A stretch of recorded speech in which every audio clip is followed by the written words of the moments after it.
Welcome to a football podcast with myself, Christian Jack, and Stephen Caldwell. Today we're going to chat about Manchester City's victory over Arsenal, the Goodison Park Cat, Alphonso Davies and Bayern Munich. Barcelona get a mention, Sebastian Giovinco, of course. It's another update on Giovinco, maybe a final update, Stevie, on Giovinco for this podcast for a while. And it is the Montreal Impact Preview, and we're joined by Canadian legend Patrice on all things Montreal. I'm going to answer your questions on Montreal Impact as well, a team that is very close to Stephen and my heart, and we do a lot of those games on TSN. A friendly reminder, tickets are still on sale for our live taping of the podcast at the Rivoli in downtown Toronto.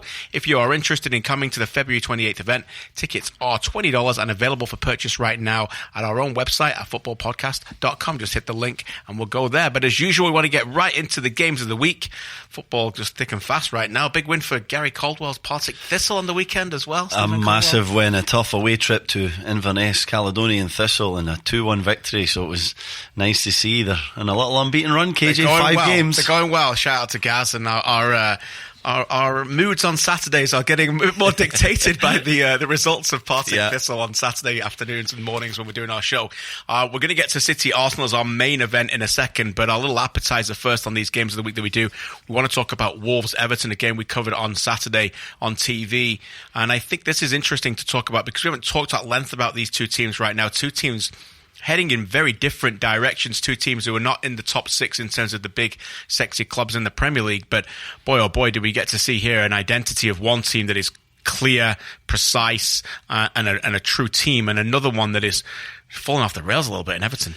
Yeah, very concerning. Marco Silva's Everton really are devoid of any kind of ideas and pattern at the moment, and I think that is a real worry. I know that there's a little bit of lack of trust in Marco Silva coming from the stands. That's probably a little a nice way of saying it. From the stands, I think, and I mean the supporters there, I don't think they're fully behind Marco Silva at the moment. I think they're seeing a coach who's shown potential at clubs that he's been at, but never really stayed long enough to build anything, and got to a point in this Everton season where, like I said, there's a team where there's many gaps in the defensive areas, isn't there, KJ? And there's also a lack of cohesion to the attacks, and that to me is very concerning for Everton. There've been a lot of turnover.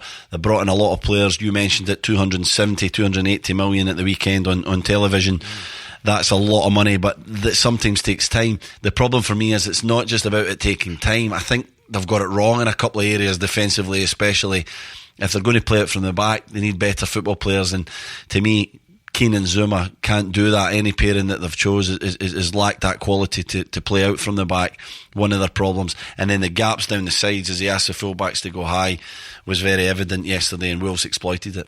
Now, let me get into this because I think you're the perfect guy to ask about this then. So it is clear that there's a number of concerns with the football club. We'll get into results in a second.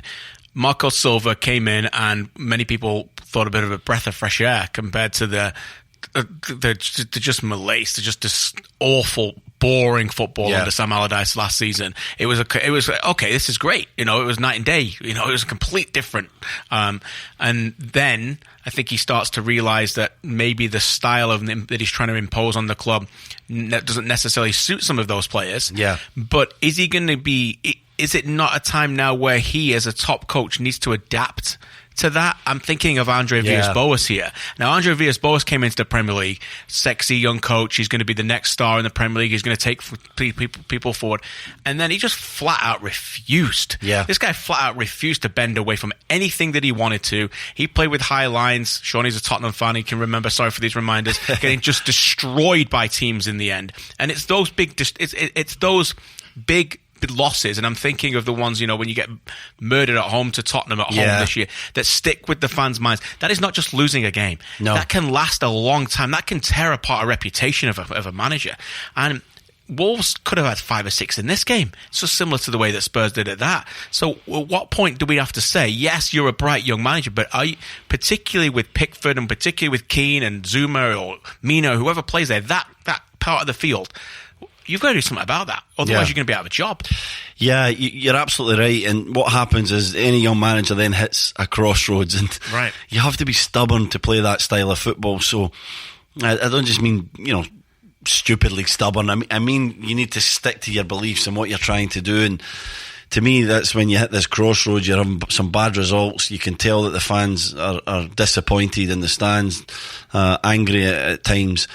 And so, do you go away from that just to win games, go off the path that you're on, or do you stick to that path with the wrong pieces?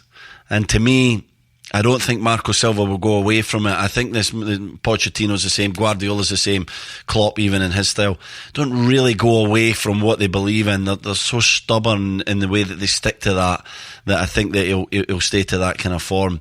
It might cost him his job, but that's the key to it, that as soon as you start compromising your beliefs and you start becoming a little bit wavy with your words and what you're asking from the players, then there's real confusion.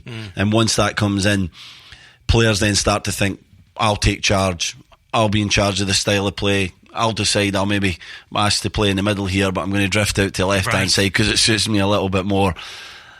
It's a problem, it's a big issue, and I think Marco Silva, like I said at the start here, is really at a crossroads here. I think he has to stick to it. I'm always in the belief that you stick to your beliefs, you keep playing a certain way. He was brought into Everton to change a style of football. The only thing the biggest thing I should say that I think he's getting wrong at the moment is, first and foremost, you need to know what it means to wear that Everton shirt. Yeah.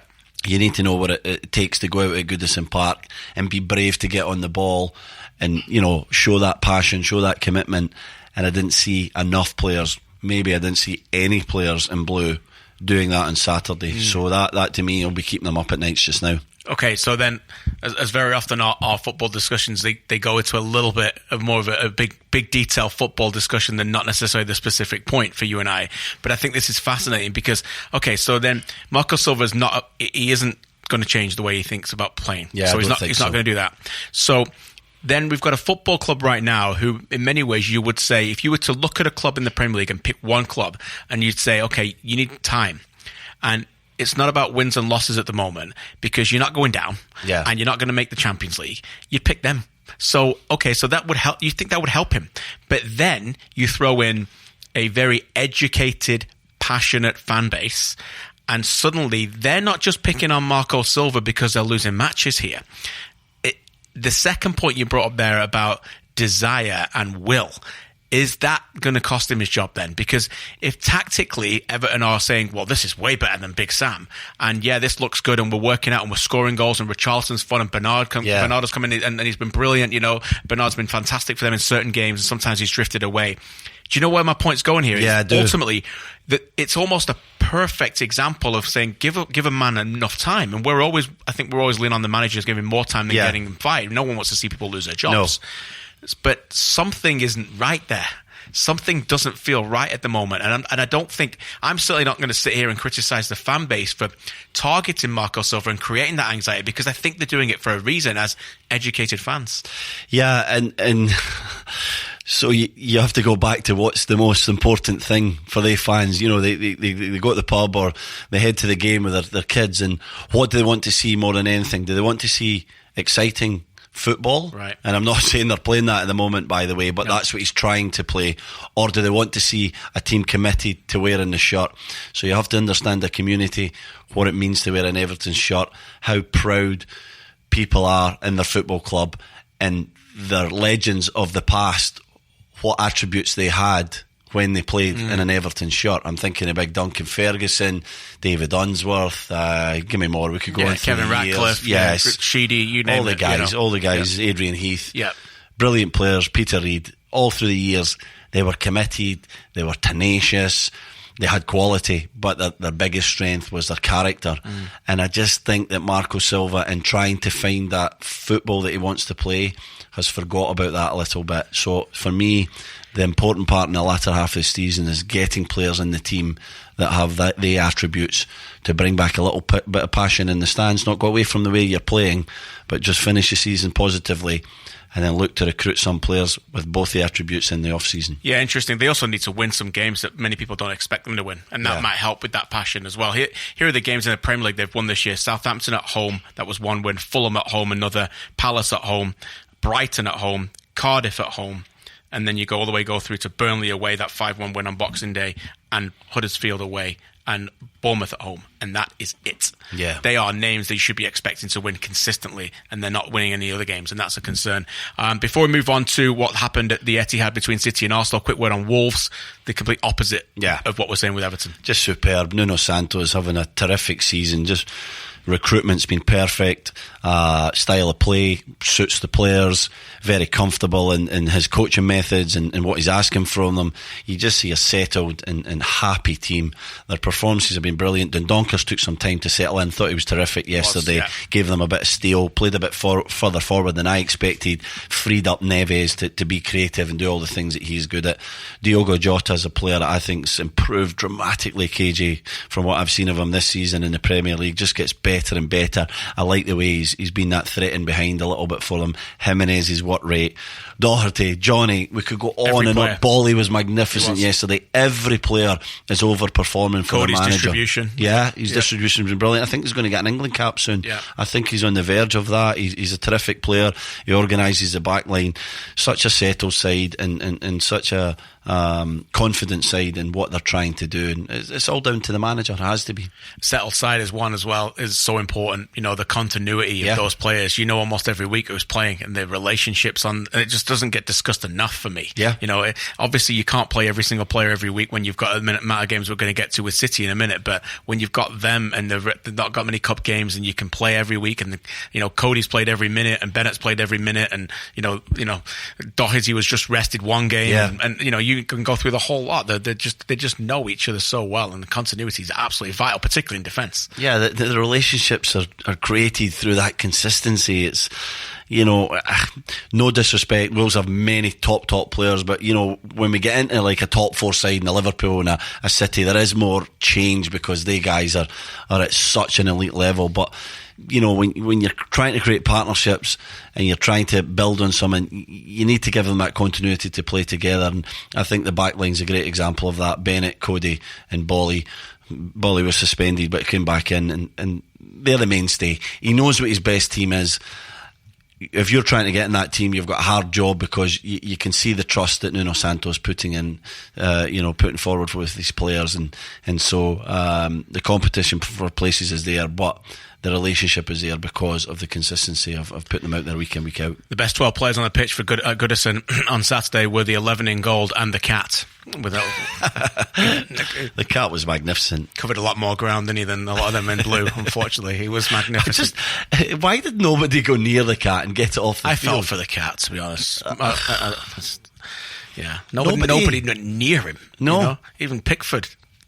He didn't go near the ball either. He was a black cat before himself. He was. Let's get to our main game. Manchester City 3, Arsenal 1. City we were looking for a response after a very poor performance at Newcastle in midweek. I think we got it, particularly in the second half. Arsenal, I don't believe, really had any kind of goal threat at all in that second half. Just disappeared out of the game once that second goal went in. Not vintage City, but in the end, job done, I think. And the fascination for me was the lineup. You know, the 11 comes out, you're like, where's everyone playing? And then what we want to really get into, I think, here is the tactics of how they went and deployed that, with Fernandinho really operating in that defensive mode as a back four without the ball, and then as soon as they get the ball, just steps into midfield and they go into a back three. Masterful tactician Pep Guardiola. He does it yet again. He understands he needs the extra body at the back because of the two up front at times, but he creates the overload in the midfield. So as soon as he's in possession, Fernandinho steps into that midfield area. He knows what Arsenal are going to play. They're going to be in the 4-4-2. Whether it wasn't a diamond today, was it? It was more of a conventional 4-4-2, but he was maybe expecting the diamond.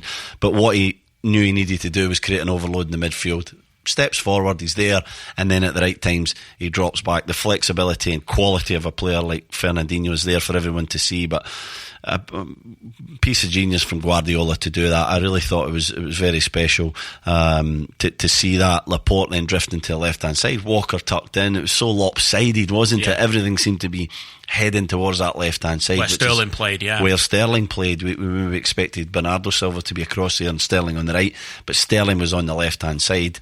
Look at where the goals came from. Every goal came from that left-hand side. Yep. The quality down that channel, inside that channel, or even for the best goal of the match, Aguero's second, where Sterling played the nice 1-2 with Gundogan.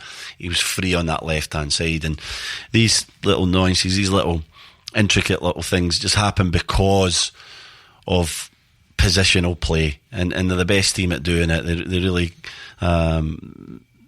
Guardiola thinks about football more than anybody else. He really takes every game on it, the merits of what the opposition is going to bring, the strengths and qualities of his side, and he got it right yet again. You have to say it was comfortable in the end. Yeah, and do you think that's maybe one of the reasons why he played Otamendi and not Stones? Because at that point you need a bit more of a defender, do you not? Yeah. In terms of to play.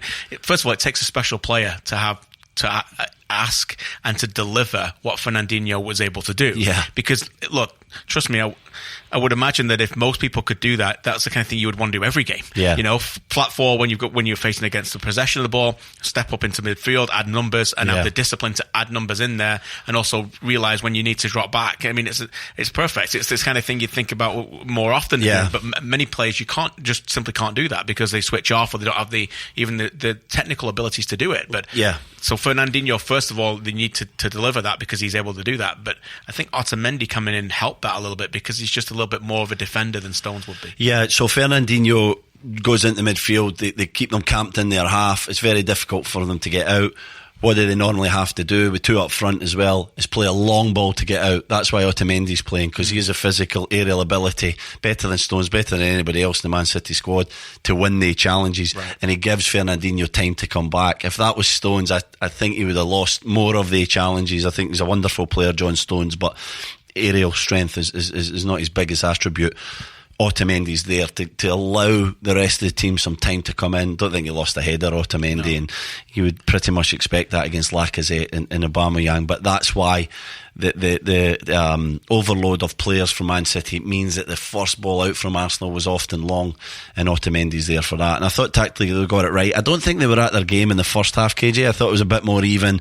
Arsenal were in it, but second half completely dominant. Yeah, Arsenal over 4 years since they've won away from home in a big 16. Well, that will continue. They weren't in it. They're not good enough. They're missing major pieces that they need to add. You mentioned Sterling earlier. 59 Premier League goals and 41 assists at 24 years of age, the youngest ever to get to 100 in terms of what being involved in goals. I mean, that's pretty remarkable for a player at that young of an age. A player that not that long ago Liverpool fans were just giving him a hard time. People were talking about the price range. I always say this: when a player reaches in the top level, no one ever talks about what he cost anymore. Yeah. Nobody ever talks about it. No one ever talks about £49 million. It's a bargain, Sterling. isn't it? Yeah, because his consistency has been absolutely remarkable. That's what I was going to say, that word there, consistency. That's what it's all about for him, and the evolution of his game has been really exciting. I think Guardiola was a perfect coach for him, but now we see him play on the left hand side. Intelligence, when to come in, when to hug the touchline. He's obviously was a right winger, is still a terrific right winger. He plays false number 9. He can play a tandem with another partner up top as well, as he did with England at the World Cup.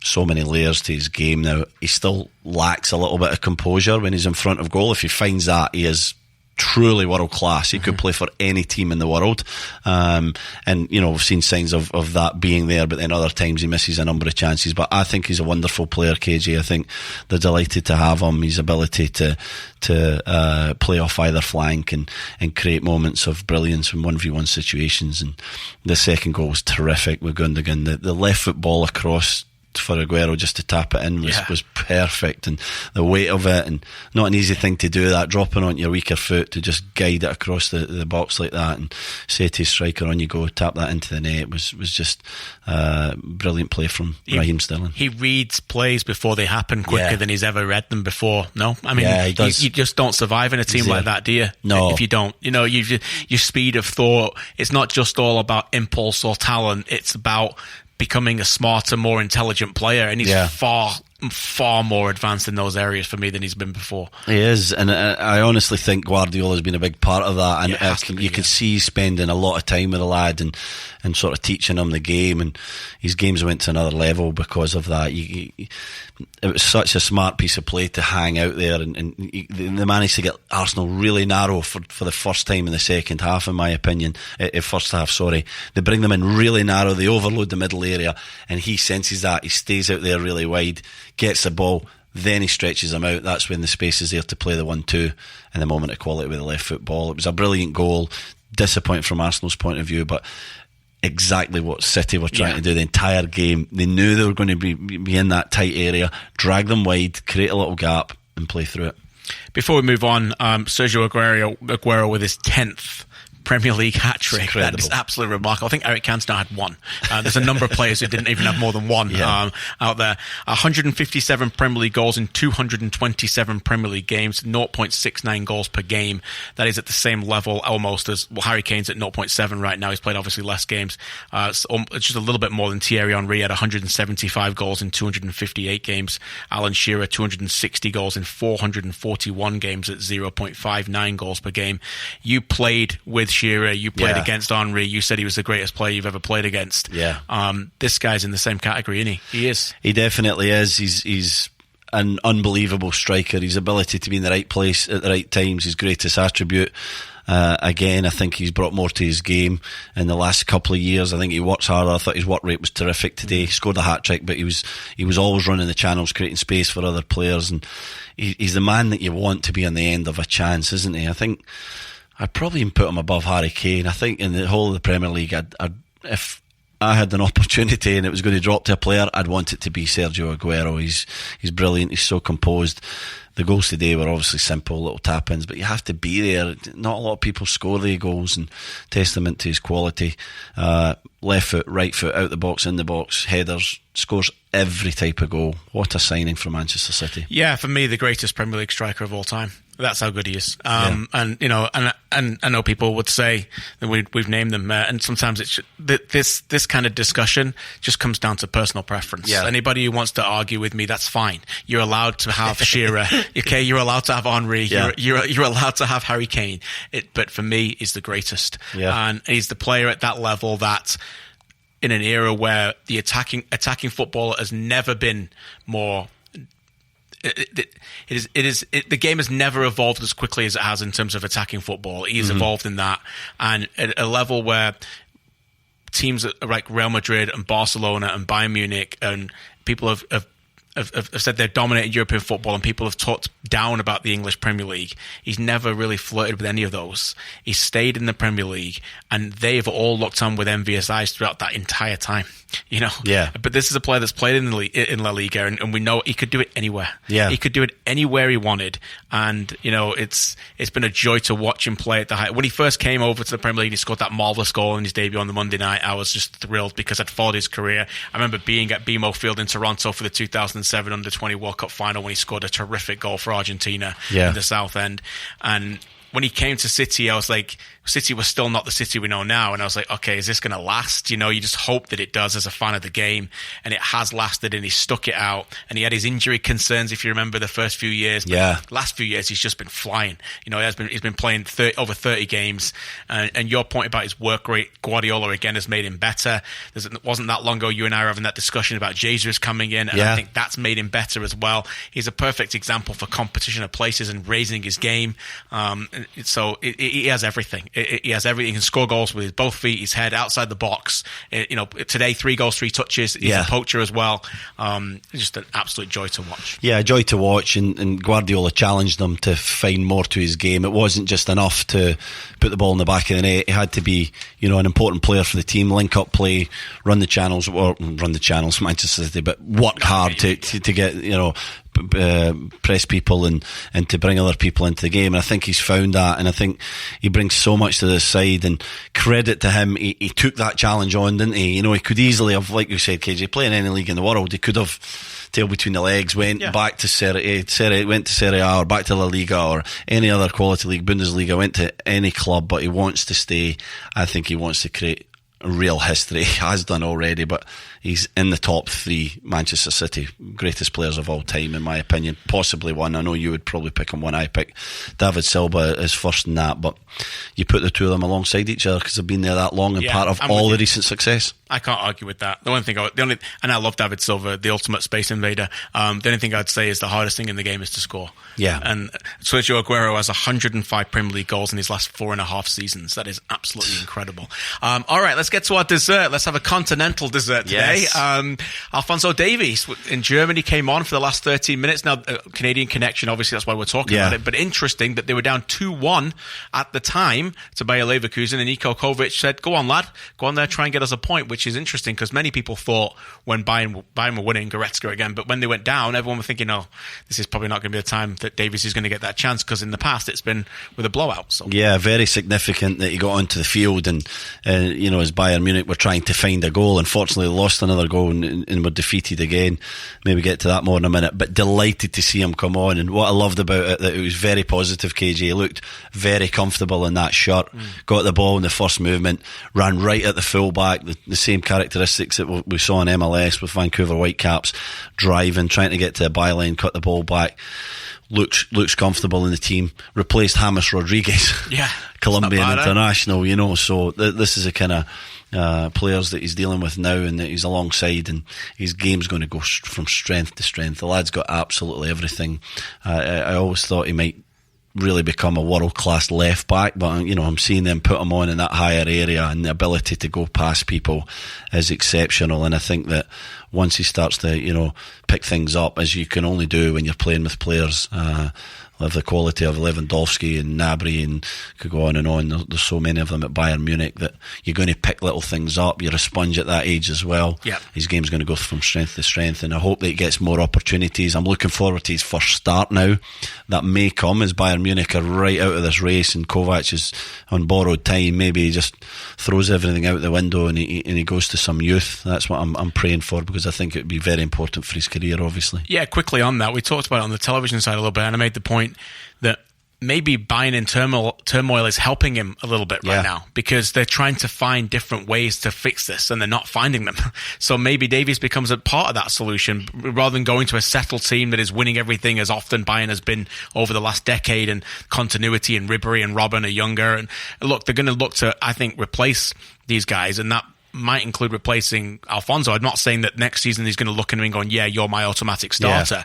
But what my point being is that, and this is really not even about Kovac, because I'm not even sure he's going to be the coach next season. It's about the higher ups, and you know what Bayern's like. It's a family, man. Like you got to prove to them people that you can play at that level, and maybe now that might be the perfect time for him, even though things are not going well for the club. Yeah, they'll be watching closely, KJ, because you need to have a certain presence to play for Bayern Munich. So if he's timid and he's a bit reluctant to do the things that they signed him for, then they'll be saying, okay, this kid's not ready, maybe we put him on loan. But what I've saw in the early stages, and it is very early, we have to reference that he's only playing a few minutes off the bench, but he looks like he belongs in that shirt. He looks like he has the confidence and the belief that he can cause damage in one of the best leagues in the world. And it was a really good 40 minutes for me, really positive. Disappointed about the result. Want to see him get some starts and see how he can progress his game. Talk about what it's like to play for Bayern Munich. I recently tweeted out this interview I did with Bastian Schweinsteiger. You can just go on my Twitter feed about that, and Bastian gives an unbelievable answer about what it's like to play for a club like that. Quickly, before we get to Shawnee, I just wanted to have my little dessert in Spain on Barcelona. A tremendous game at the Camp Nou on Saturday. Barcelona 2, Valencia 2. Barcelona remained top of the table. Valencia moved to 8th with a very good point, even though it's just their 6th win of the season. Gamero after 24 minutes and Parello after 32 with a penalty made it 2-0. And by the way, it could have been 4. Yeah. They absolutely dominated him in the first half an hour. Cheryshev hit the post. Daniel Vaz had a real great chance as well. And I wanted to say to you, Busquets was suspended. Right. Like, sometimes, I love the guy, and I think he's one of the greatest players of modern day football, even though FIFA put out awards in the last few years, top 50 players, he's never in them. It's a disgrace. But you take a player out, sometimes you're valued more than ever, aren't you? Yeah. And they ran through the midfield. They had no answer for him in that. In the end, they got a free kick. Messi scored, a penalty. Messi scored that, and then he scored a great goal at the end, 65th minute or something like that, to make it 2-2. They were probably value for that. Yeah. But my thought was this: me and you always talk about succession plans for managers or anything at clubs. You've always got to have succession plans. Good luck getting a succession plan for this lad. I'm sorry, there's no one like him in world football. No, you take him out of the game. I'm telling you, there's nobody. You can ask Rakitic to try and do it. He is absolutely magnificent, and he covers up so many flaws that defense has had over the years. I just wanted to hear your take on it, because I just thought when I'm watching it, I'm like, you're replace him. You're never going to replace him. No, you can't replace him. He is absolutely exceptional, and he has been for 10 plus years.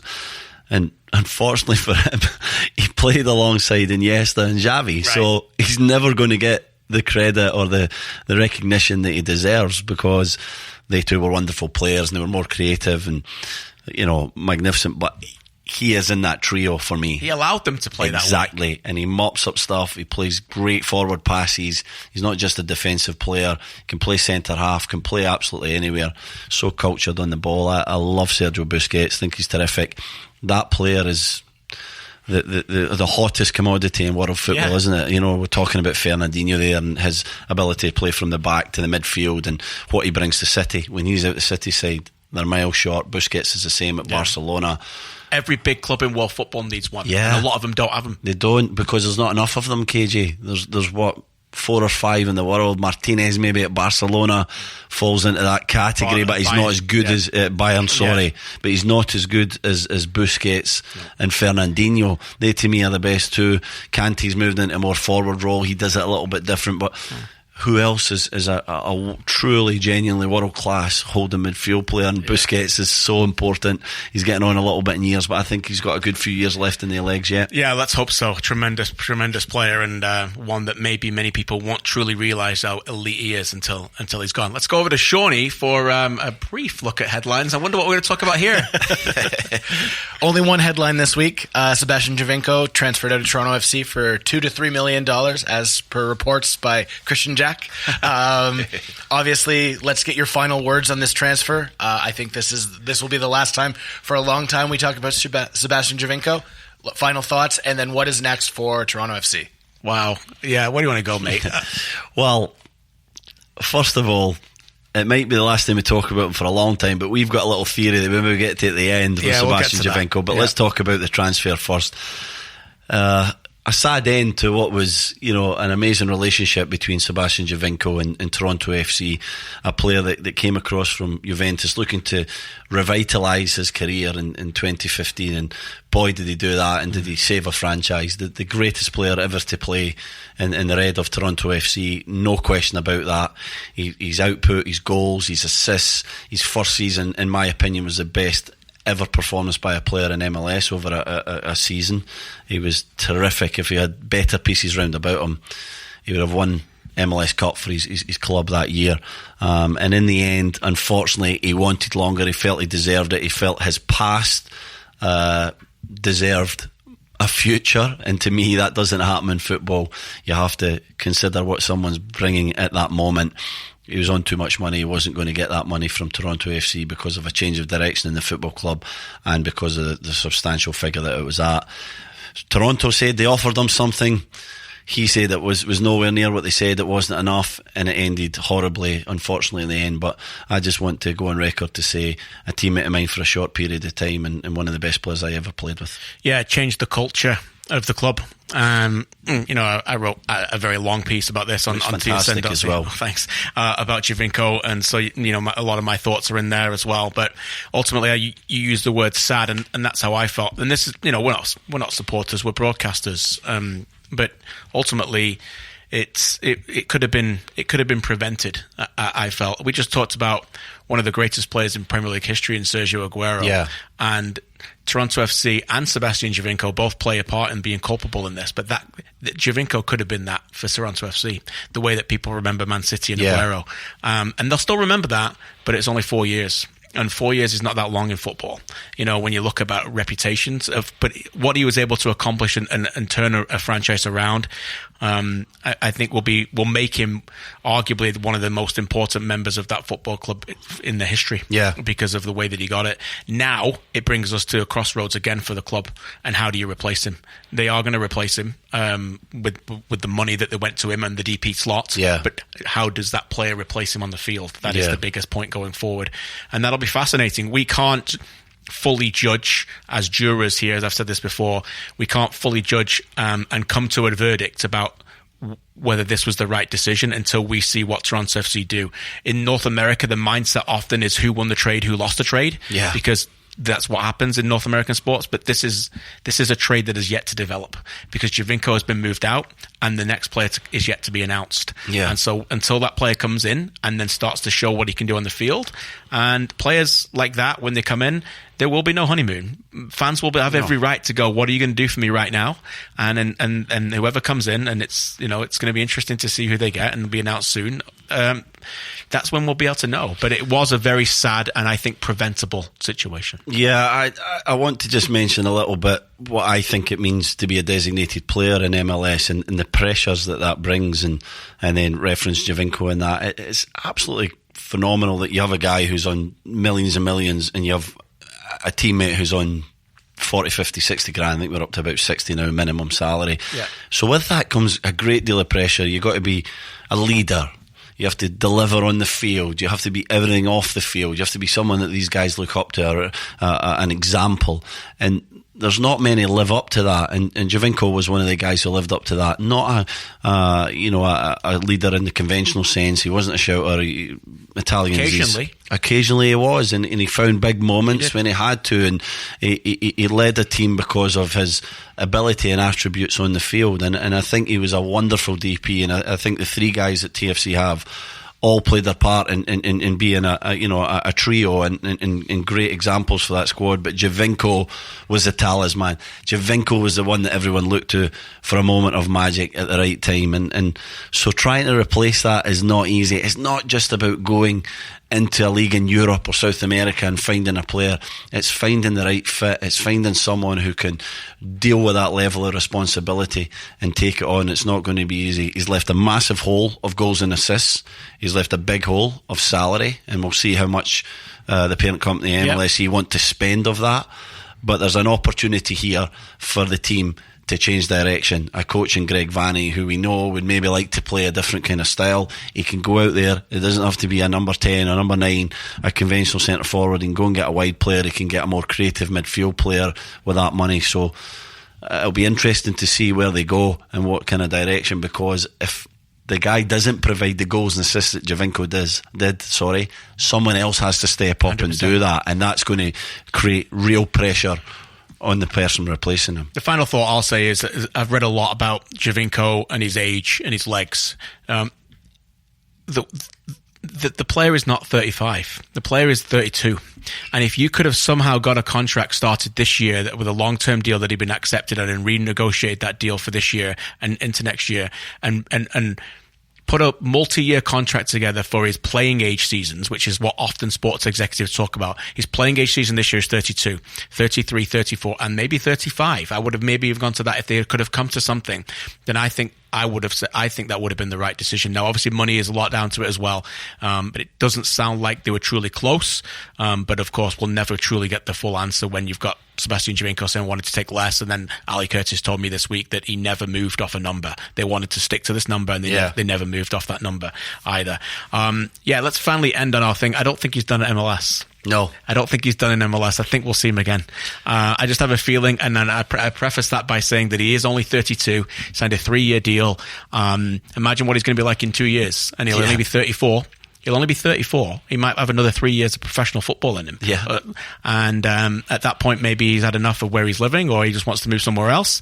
And then maybe he'll be back in MLS. And who knows? It might not be at TFC, but he might be back in MLS. Yeah, and I'm pretty sure there'll be a long lineup of clubs that want to bring him back at that point. It probably wouldn't be the same number in salary, and Definitely so that makes him absolutely desirable for everybody, doesn't it, to come back. And we've got a feeling that after a year or two in Saudi Arabia and earning the reputed sums of money that he's going to be getting there, then he might just fancy another challenge back in MLS. Yeah, final thought on him again. Good luck to him. Every credit that he's got his move. Like I said, we're not fans. It was a privilege to just to continue to broadcast this game. It was very good to me for a lot of interviews, and you as a teammate in interviews as well. So we wish him nothing but the best. Absolutely, a good friend of mine, and I hope he does really well across in the Middle East. And let's turn our attention now down the 401 and focus on the Montreal Impact, and let's get Canadian legend and former Montreal Impact man Patrice Bernier on the phone to chat about the 2019 season.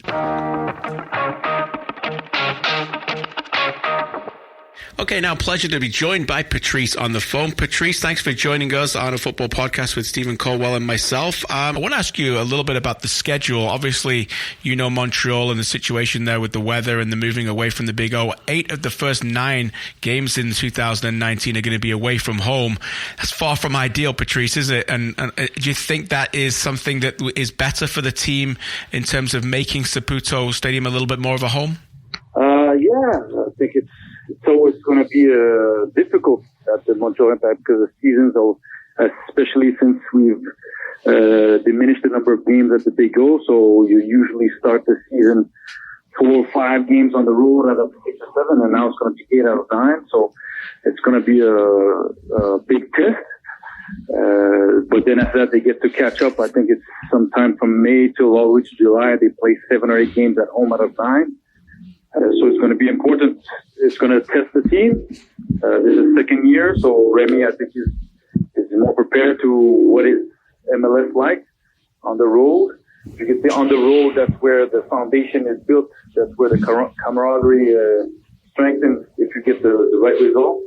So it's going to be interesting. They're going to have to find some ways to get points so that, unlike 2018, it's not going to haunt them at the end of the year, beginning of the season. If I'm correct, if I remember TFC, when the BMO field was being built or renovated, I think they had played something like that, 8 out of 10 games on the road. They managed to get a good result on the road, and which helped them towards the end of the season to make the playoffs. So yeah, it's going to test the character of the team, and it's going to be something that's going to have to get used to because I think the Montreal Impact games at the Big O are going to try to be reduced.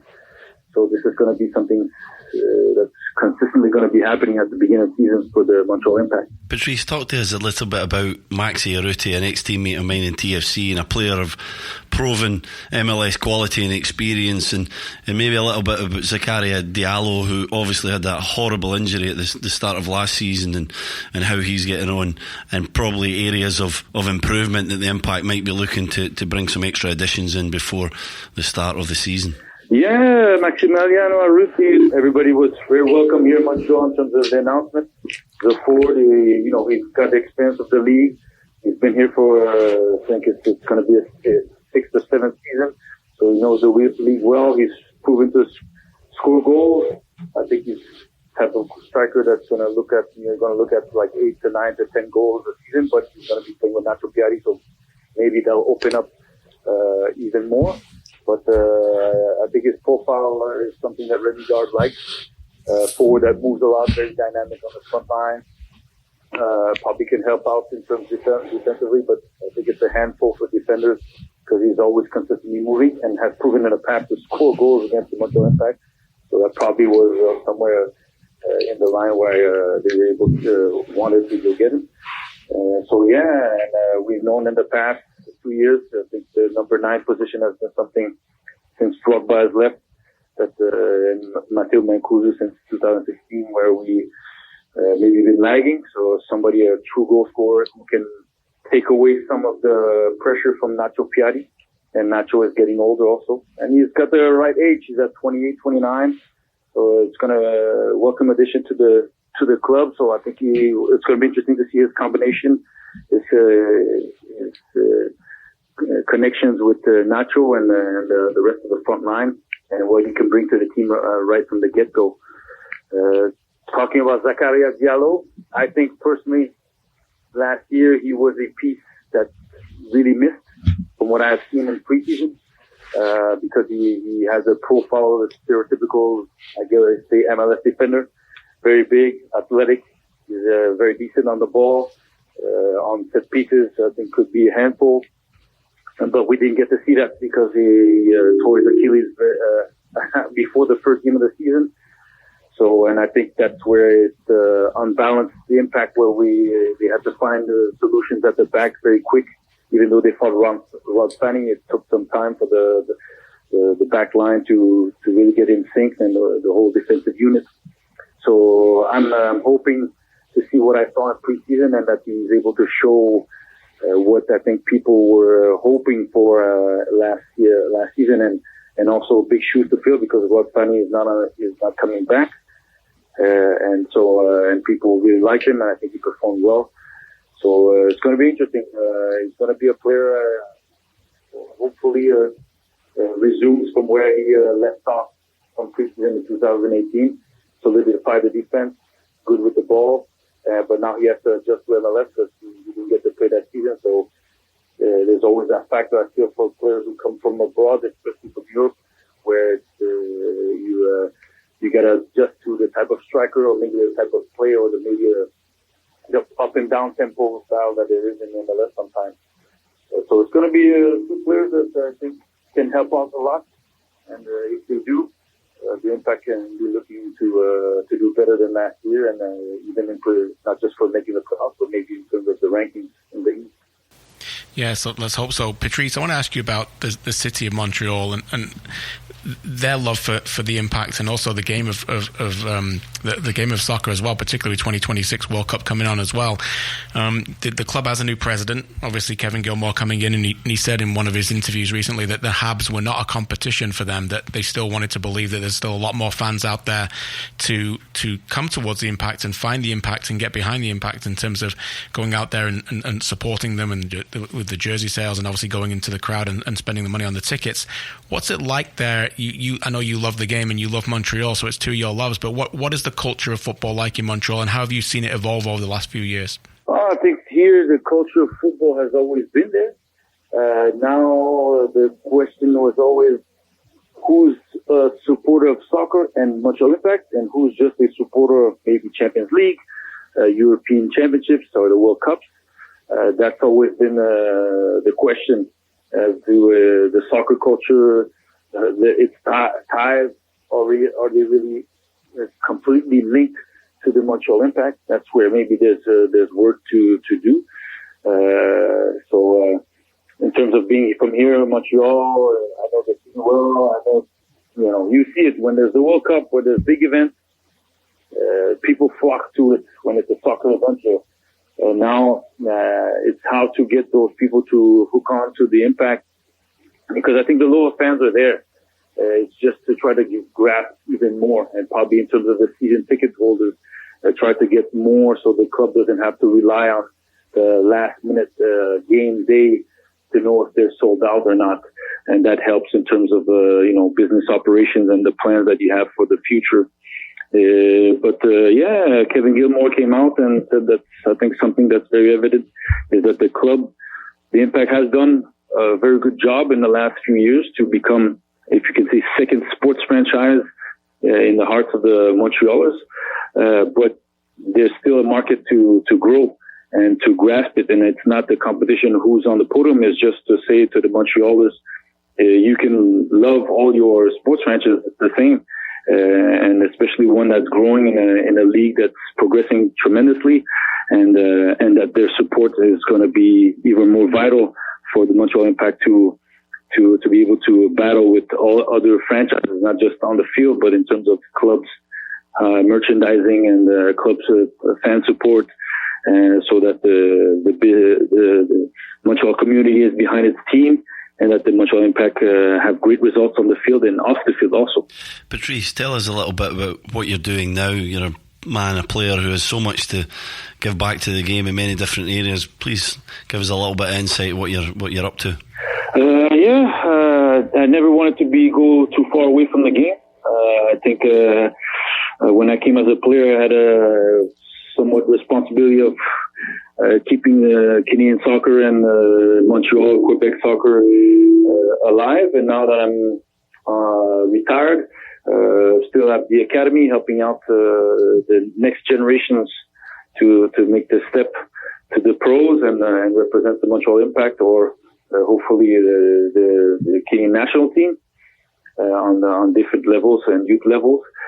And then also I do a little bit of TV on TVA Sport to cover the league, and now able to do other events. I have my own event called Patrice and Friends, where for charity try to use the game as a connector, as somebody that people flock to the games and are able to generate funds for different foundations, and slowly just trying to grow the game here in Canada. We know that the World Cup is coming in 2026, but we still have to make it grow from the grassroots and up. The men's national team has to do its part, but I think all the other actors, like myself, who have played and are from Canada or not, can help the game be even more established, where the people flock to their clubs. But then after that, when they see the maple leaf of the men's national team or the women's national team, that we're supporting that all together. So I'm invested into growing the game over here and across the country, but I'll start locally and see how far I can go after that. Yeah, Patrice, your love for the game is infectious. You're a real gentleman, and we appreciate you joining us. One final question before we let you go. I'd be remiss not to ask you about this. The last 3 years of Toronto FC Montreal Impact rivalry, I'm talking 15, 16, 17, you were in the middle of it. Stephen and I were smiling about it. You were unfairly sent off. We're going to say this. You were unfairly sent off in the game. It was a disgraceful decision.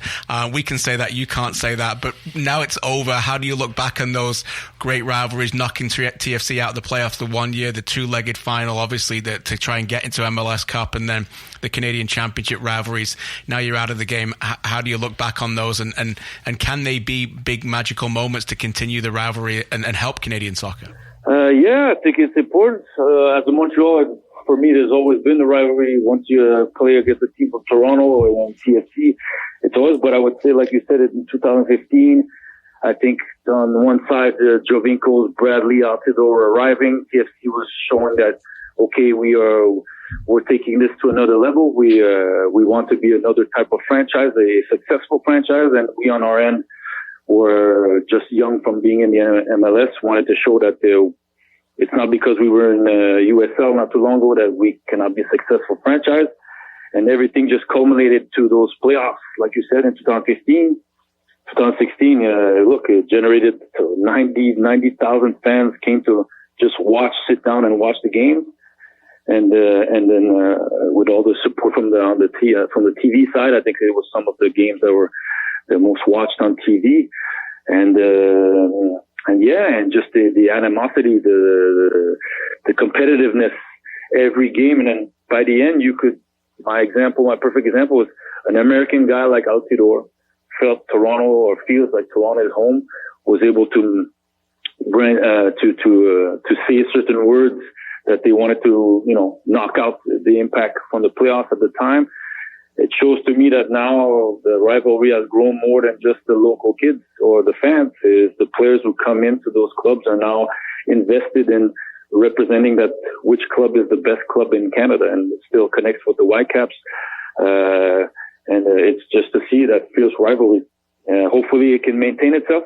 It needs to maintain itself. I think it's the playoffs and big games and the Canadian Championships that those are the things that stir club rivalry, stir the fans to really want their team to put the rest, if you could say, the other team.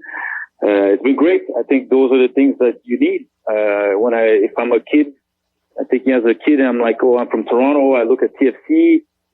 I want to represent TFC. I came from Montreal, same thing. And then I look at these games and I want to grow and I want to be part of these games. Just like we talk about Real Madrid, Barca, Celtic, Rangers, River Plate, Boca Juniors. We're not at that level yet, but I think for those moments, 2015, 2016, 2017, those games, for me, were the biggest rivalry in MLS. I know we talk about the Cascadia Cup or the New York Red Bulls, New York City FC, but those playoffs in 2016 just showed what people got to see what the rivalry is about. Montreal, Toronto, the cities, the language, the club, the way the clubs operate, and then the players that are at the club too. So, I'm going to miss those games. Those are the games you miss the most. I don't know how you see it, Stephen, but I know that those are the games, that last year, first game of the season was against Toronto, and that's where I go. Those are the games that I still want to be on the field. The others, I don't miss playing in the season and the injuries and everything, but the adrenaline of those games, it's fantastic, and I want it to carry on because they will carry Canadian soccer and MLS for years to come. Well, I certainly miss playing against you, Patrice, a great competitor and a guy I always love battling against. So good luck with everything, and thanks for coming on. Yeah, some great words there, Patrice. I've uncovered your career for many years. It's great to have you back in Canada and involved in those memories that last a lifetime for many of us. So appreciate everything you continue to do for Canadian soccer, and we'll speak to you soon. Thanks again for joining us. Thanks, I appreciate it. Maybe we can make some legend games and still continue that rivalry on. Sounds good, mate. Give me a call. Let's get it done. Thanks a lot, Patrice. Thanks, Patrice. Patrice Bernier, a true legend of Canadian soccer, and some great memories, particularly the ones at the end there. You can just see what it meant to him in terms of being involved in those games, Stephen, and it's just the passion in his voice when he talks about it. Yeah, and I'm delighted that he's still involved in the game. I think we have to make sure that we keep people like that in the game. Obviously, he's always going to have a connection to his club, Montreal Impact, and that's terrific. He's a great ambassador for football. He's represented his country in some great occasions, and I reiterate, I always loved playing against him. A true competitor, but did it in the right way, and very professional. Always great to have Patrice Bernier on the show, an absolute class act. So I'm going to continue our Montreal Impact preview show over to Sean Kay now with hashtag AskAFP. Everyone, just make sure that we use at @afootballpod and use the hashtag AskAFP. Let's move quick because we have a lot of questions, and thank you very much to the Impact fans for engaging with us. Daniel asks, Piatti Watch has already started for 2019. He said it was his last season in Montreal, but this week he sort of came out and said it depends on family health and the potential. He still wants to finish his career in South America, but there's still a chance for 2020. Do you think he returns beyond this season? I would hope so. I did a lot of things on Piatti when I was recently in LA, sat down with him and also asked a lot of other players about him for a future feature that I'm working on for TSN. And I know this, he has got the respect of the league at a very high level. And there's somebody would say to me often, a journalist in the States often would say, he's the most underrated player in MLS. And I would agree with that. But I tell you this, he's not underrated with his opponents, because they don't even think about him as being underrated. They think of this guy, Stephen, as the elite of the elite. I spoke to Bill Hamid about it. I spoke to a few goalkeepers. They're like, when this guy hits the ball, the ferocity off the shot is unlike anybody else in Major League Soccer. That's how good he is. Yeah, he's terrific, and normally that's a good barometer, isn't it? When you see other players and the respect that they have, when you play against a guy, his quality, you can see it there, and all around this league, Piatti is very much respected and a player that everybody would love on the roster. I hope he stays. I can understand his desire to go back home, but brilliant football player, and we want him to stay in MLS. He's been a little bit unfortunate at times, actually, I think. I mean, you just mentioned that he's one of the best players in this league. He's been talked about in the MVP stats at times, but I think he's been unfortunate not to have won an MVP. He's been that good for his club. He's been vital for Montreal for a number of years since he got there, hasn't he? He's just so important. Yeah, and also played as a 9 in occasion last season because he couldn't find that goal scorer, particularly in the games against Toronto FC. Remy Gard did it more than once. I asked him about that as well, and he gave obviously the standard answer, I'll play wherever the coach tells me. But I think that we'll see less of that. We'll get to Urutti in a minute. We'll get to see less of that. But it does go to show Piatti's just in his tactical versatility as in the front three is exceptional. Yeah, he's very versatile. There was a game at BMO Field last season, was it, where Jamali and Piatti played as two number 10s. That's when they won. They got 5 goals. So it was. He was terrific that night, wasn't he? He was absolutely brilliant. His best position's off the left because he comes inside. He can take you down the line, but as he comes inside and he whips that shot, it's almost unstoppable. It feels like it's almost like a penalty kick when he's coming in on the 18-yard line and he's putting that one across the goalkeeper. I love him. I love watching him. I love his work rate. I love his determination. I think he leads his side really well. And if Montreal Impact are going to have a good season, Ignacio Piatti is going to be at the forefront of that. This one's for you, Stevie. You spent some time with Maxi Urutti.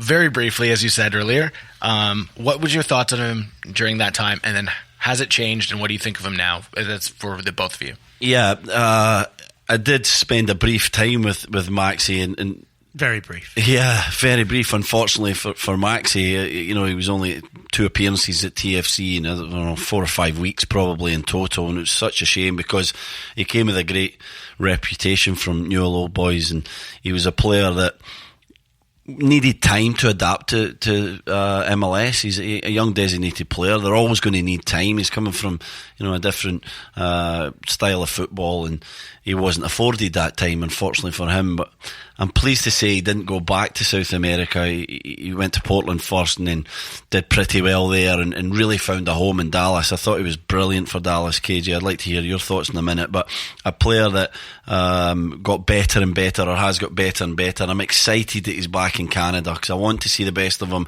I really think him and Piatti, and I still think they're maybe missing one more off that right hand side, could be an absolutely dynamic front three. Piatti has that pace and agility, and Maxi has it as well. Urutti loves to run the channels. He loves to create space for other people. He's more than just a goal scorer, in my opinion, and a great lad to boot. I always enjoy playing against him as well. KJ, very respectful young man, and I hope he has a successful time in Montreal. Yeah, I think he will. I really like the signing, and I think they signed him. Well, they obviously got him for a trade and then extended him as well. So they think very highly of him in Montreal. He never gives a centre back a second, does he? No. He's always buzzing around, even off the field, away from the ball as well. Sorry. So I like a lot of what he can bring to the club. Like you, I think they needed somebody who really has a relationship at the level of Piatti and football intelligence wise. I'm not saying he's at that level, but we'll get to Silva in a little bit maybe. But the fact that they lost that player. Remy Gard told me last year that Silva and Piatti spoke the same language, and what he meant by that was on the field. Football language. Yeah, football language. And so often I think that really helped them in their attacks last year as they went on that great run in the second half of the season, and Urutti will do the same. And let's be honest, they've been without a true striker for 2 full seasons. The fact that they've gone through 2 full seasons by just trying to throw out players, and none of them have worked. So look, it's going to be an outstanding signing for them, and very important one as well. A bit of CanCon coming in for you guys. Ryan Byers asks, which Canadian player should the Impact target to improve their club going forward? Wow. Yikes. Well, we think Broguiar's coming in very soon, so it's an obvious one. He's playing really well, for Leon's second team, and a guy that we like. We saw little bits of him. We watched him train up at Saga, where the team are staying before internationals in Toronto, and he looked really good. KJ, he played some minutes in that game as well, so I'll be excited to see him. Other Canadians, difficult one, isn't it? Maybe. There's not a lot of... no. If I was this time last year, I would have said Atiba Hutchinson, because I think that was a natural fit. I really did at that time to bring some solidity and leadership. Not sure about... And I'm not saying this is a massive difference to improve them, but I'm not quite sure what's going on with Marcel de Jong in Vancouver, by the way. So, there's rumours about him moving on. I'm just thinking about squad. The thing that Montreal need is depth. Yeah. They need depth of squad. And I know people would say, okay, well, they've got Danny Lovitz, they've got Raitala. Do they really need a left back? It's just a thought. Yeah. It's just they do need some more depth in the squad, and very often, by the way, Raitala was used as a centre back last season, so it depends how they view him as well. Yeah, and they also have a very good Canadian international, Samuel Piatti, one of the most important players in their team and for the national team, so they're looking pretty good in that regard. Yeah, first player ever, I think, last year to play for Montreal in every game and go over the I think it was 3,000 minutes. Yeah. Marcus asks, it's year 2 for Remy Gard. The squad went 11-5-4 from June onward. Is this team ready to be a playoff team, or is it still a bubble team? I think they need to think like they're a playoff team. First of all, 7 teams get in now, so it should be the least of everybody's requirements is to say that we should be trying to get once you get to 7 teams in a conference allowing you to get in the playoffs, everybody should think we should be a playoff team. Not everyone's going to do it. Obviously, simple mathematics, but everybody should think that, Stephen. If you start the season off in MLS thinking we're not a playoff team, then you'd ask the point, what's the point of it in the first place? Last year, Remy, I think, was concerned at the start that he would really had to try and put down his style of play on the players and wanted to show everybody right away what he was doing, and then realized that actually I'm going to get more patience here than I've got in European football, and in the end started to adjust to that and realize, okay, I don't need to play every game as if I need to win it. And I meant that in a positive. They lost 11 of the first 15 and everybody was breathing down his neck and in the end I think the calmness that he brought to the squad with his coaching staff actually helped them in the end, and they found an identity we talked about stability earlier with players on with Wolves. In the end, they almost had the same 11 churned out regularly. They brought Sanya over his era. That kind of helped them as well. So I think if they can find that stability going forward and play the majority of the games the same 11, and you can't do it every game, I think that will help him. But look, I don't think the Impact fan base, the city of Montreal, will accept another year significantly out of the playoffs for the majority of the season. That just won't be good enough. Yeah, it won't be good enough. And I think that they'll be very confident that they can make the playoffs for a number of reasons. I think Remy Gard took some time to settle into MLS. He didn't have the runway that he needed. He didn't have the squad ready going into that first game, and it took such a long time to bring in some additions and get to a level and for him to have an understanding of the league and an understanding of his squad, KJ. He settled into the fact that they're just a very good counter-attacking side, and that's what they've been for a number of years, and he accepted that. He played more to the players' strengths, and he had a magnificent second half of the season, very close to making the playoffs, unfortunately falling short at Foxborough against New England in the last game. So I think they'll be very confident moving into this one to try and go full steam ahead. A couple of players short in a few areas, maybe another striker's needed. I think they'll have more of a wide guy, and I think a midfielder needed as well. But I'm excited to see how Remy Gard can take on from his first season and try and progress and improve this team and squad. Speaking of strikers, Sofiane Benzaza asks, before you read Urutti, why do you think it was so hard for the Impact to find a half-decent striker? It was either a hit with Davies or Drogba, or a miss, and this goes all the way back to 2012. Money, maybe. That might be a reason. Just didn't spend the money on the player, and no one's telling anyone what to do to spend the money, but that's ultimately you get what you pay for. I will say, seeing the names of Davies and Drogba, that I think they need to work really hard to get them back. And I'm not saying they need to be back as full-time employees living in Montreal, but I think they need to embrace them better. And Davies came back for that playoff run with Toronto, and we talked to Patrice earlier, and maybe I'm a bit of a broken record here, but I said it a few weeks ago with Toronto, with alumni. And I think it's so important that you develop the culture of this football club going forward, and that you don't just keep moving on and churning away and just transition time. What are you becoming as a club? And when you've got outstanding players like that who did something for you at your club, just move on and never speak to them or don't speak of them enough. Or I'm not talking about bringing them back and just having them clap to the fans one day. You know where I'm going here. I know what you mean. You're looking for them to have a connection with the club that they played for, to bridge that gap between maybe Europe or Africa with Drogba, certain areas, recruitment. Exactly. There should be a role or some kind of consultancy thing there for the guys and accept them into the club. That's how you build the culture. That's how you create a real outstanding football club. And I would like to see that. Davies was absolutely brilliant. I played against him a couple of times. They obviously played against Drogba in the Premier League, and his performances were great. But these guys bring more than a performance on the field. They bring an aura and a presence and a way of leading a new franchise, a sort of early team. Impact have been a team for a number of years, but in the top level of North American football in MLS, not so long. And a guy like Davies just allows your entire organisation to grow and to develop. Drogba was the same. And so then to say thanks very much and then sort of never see them again is disappointing. You want to keep hold of them, get them back involved. I think hopefully in Urutti they have that striker, but Mancosu was decent for a little while and then he went off the boil. But you're right, Casey, ultimately you have to spend money.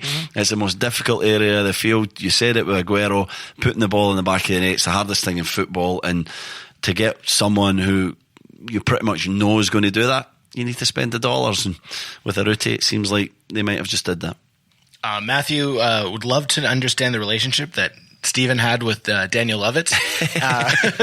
And how did it affect Lovitz's career? They love each other, these two. I think I've told this story before on the Stringer podcast with Clayton Hansler, but Daniel Lovitz and I became very good friends. We are very good friends, and it started when he obviously joined TFC, but it was quite a difficult relationship in the beginning because I pushed him. I asked him for more, and I knew he had the ability, and I knew he actually had the mental strength to give it, and I just didn't want him to coast through months and years and then realise I should have been working harder. I should have been, more professional, more prepared. And I'm not suggesting for a minute that he was, miles away at the start, but I just saw something in him, KJ, and I wanted to challenge him. There was a running exercise we were doing in Florida, and he was coasting through it. And I remember fitness coach Adrian Lamb, good friend of mine, was pretty annoyed with Lovitz, and I just called him out. I said, Danny, it's miles away, it's not good enough. And again, he could have, shrugged me off or ignored me, but no, he looked at me and, okay, I'll take that on. I thought, okay, we've got a kid here who's willing to listen, willing to work hard, went from strength to strength. Didn't have the greatest time at TFC when the managerial change happened between Ryan Nelson and Greg Vanney, but didn't give up then. An attribute of his is his mental ability and his strength to just keep going and going. He's just got 2 caps for the national side in January, so every credit to him. I think he's got more to give as well. I think this lad could become one of the best left backs in MLS if he's not already there. Great story. I got this from a few fans actually, and once again, thanks again to the Impact fans for sending the questions. How much do you think Fanny and Silva's losses will affect the Impact this season? Yeah, the Fanny one is going to be interesting because we talked about Diallo with Patrice. Can he just step up and play as often as Fanny did? But I remember when Rod Fanny was signed, we spoke to Remy Gard, and he almost was basically just, we're not really sure what we're going to get at him.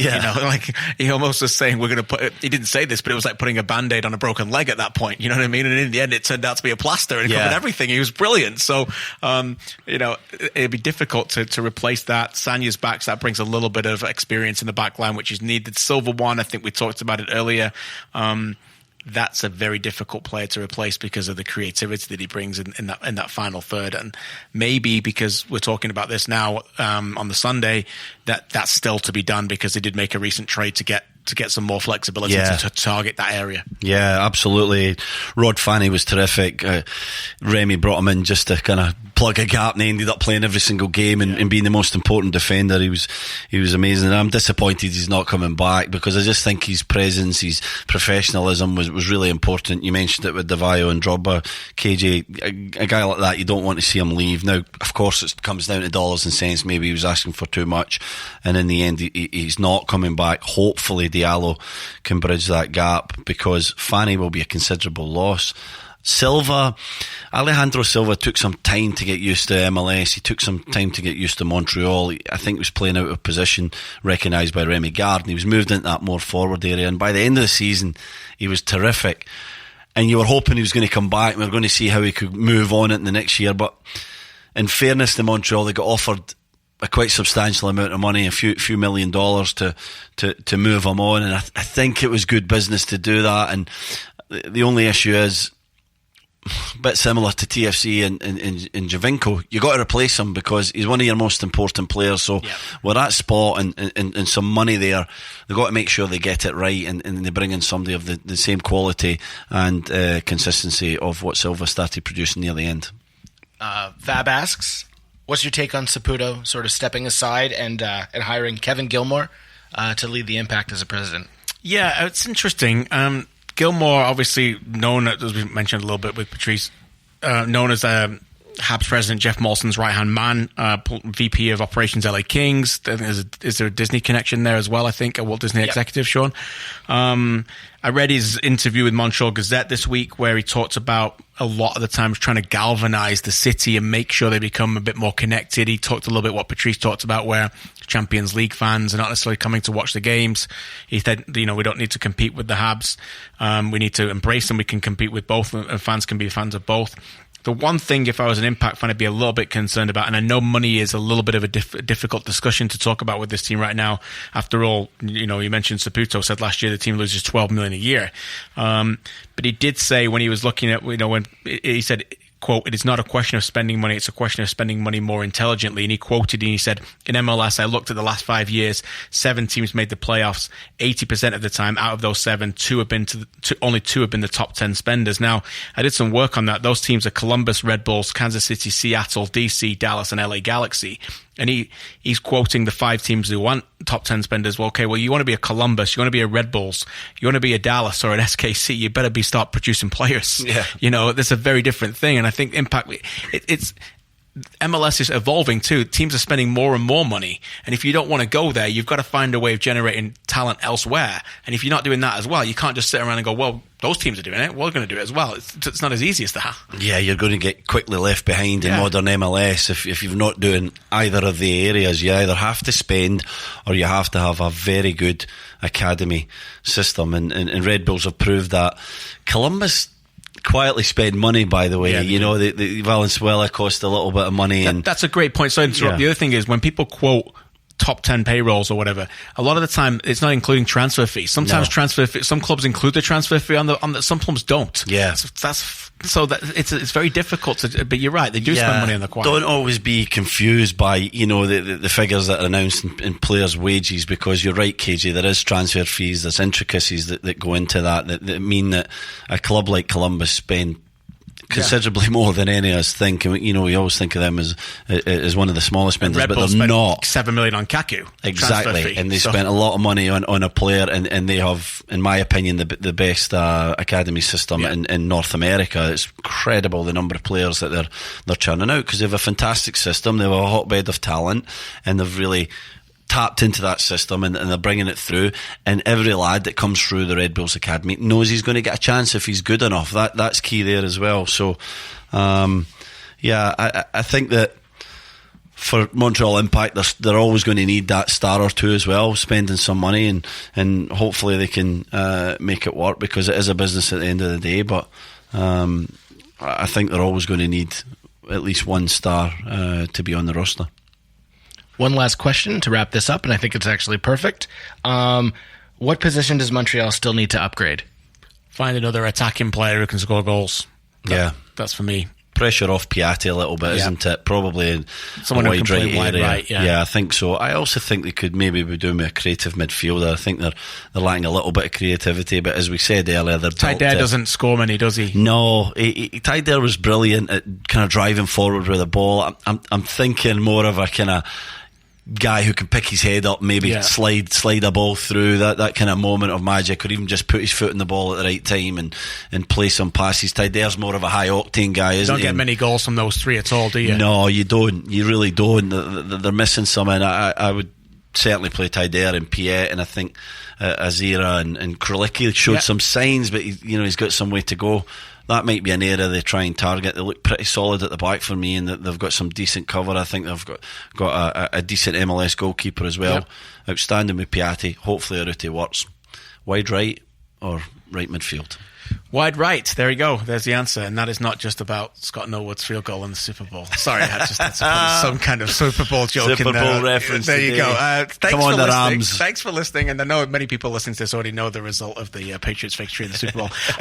Tickets are still available for our February 28th live taping of the podcast at the Rivoli. Please join us. We do love the interaction. And by the way, thanks so much for the Ask AFP questions this week. We just loved listening to some of your questions and doing our best to answer them. If you are interested in coming to the event, tickets remain $20 and are available for purchase, and link you can just click the link at afootballpodcast.com. Thanks to Shawnee, thanks to Clay, thanks to Dylan, thanks to everybody behind the scenes here. Stevie, that was a pleasure. Good show again. Great show. Thanks to Patrice for joining us. Yeah, it was brilliant. Canadian legend. And we'll speak to you next week.